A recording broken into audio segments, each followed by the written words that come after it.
niyə bəzi insanlar travmadan sonra çökür, post-travmatik dönəmdə və özləri üçün inkişaf eləməyə başlayır. Bu yenə də düşüncəyə bağlıdır, sənin inancına Travmanın bağlıdır, yaxşı tərəfinə gələk. etiqadına bağlı. Yaxşı tərəfindən mən bunu deyə bilərəm. Ümumiyyətlə, o travma bizə lazımdırmı? Bəli, travma bizə lazımdır. Travma bizi oyatmaq üçün, bəzən həyatımızı 180 dərəcə dəyişmək üçün bizə o travma, o ağrı lazımdır. Tolstoyun bir əsəri var, Hərb və Sülh. Orada Pierin həyatından danışır. Baş qəhrəmanı edama məhkum edirlər və bundan qabaq 5 nəfəri edam edirlər. 6-cı budur. Buna çatanda bunu əhv edirlər. O onsuz da zaten ölüb də orada. O ölümlə görüşdü, artıq əmin idi ki, öləcək, birdən-birə bunu bağışladılar. Adamın həyatı dəyişir və əsərin 3-dən 2-si artıq o travmadan sonrakı həyatına həsr olunub. Tolstoy neçə min sözlü kitab yazıb, hamısında bunun üzərində qurur. Travmadan əvvəlki mən və travmadan sonrakı mən. Və deyirlər ki, psixoloqların əksəriyyəti psixologiyaya travmalarına görə gəliblər. Bir də özlərini müalicə eləmək üçün. Ən dahi psixoloqlar, Albert Ellis, Sigmund Freud'in özü, Aaron Beck, bütün böyük psixoloqlar baxıb görürsən ki, həyatında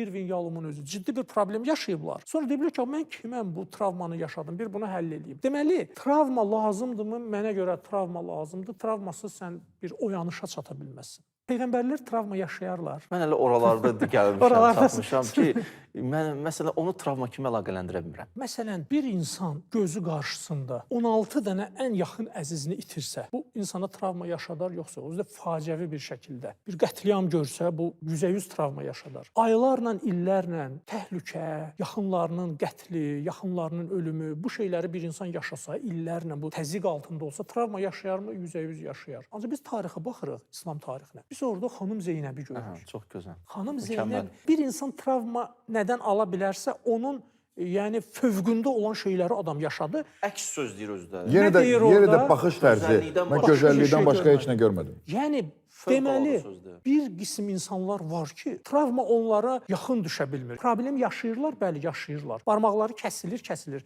Nəinki barmaqları, iki qolları da kəsilir. Ancaq qolları kəsiləndə o iltihab baş Çox vermir. gözəl, çox gözəl. Onlar travma yaşamırlar. Quranın ayətidir. Deyir ki, bir hadisə baş verdi.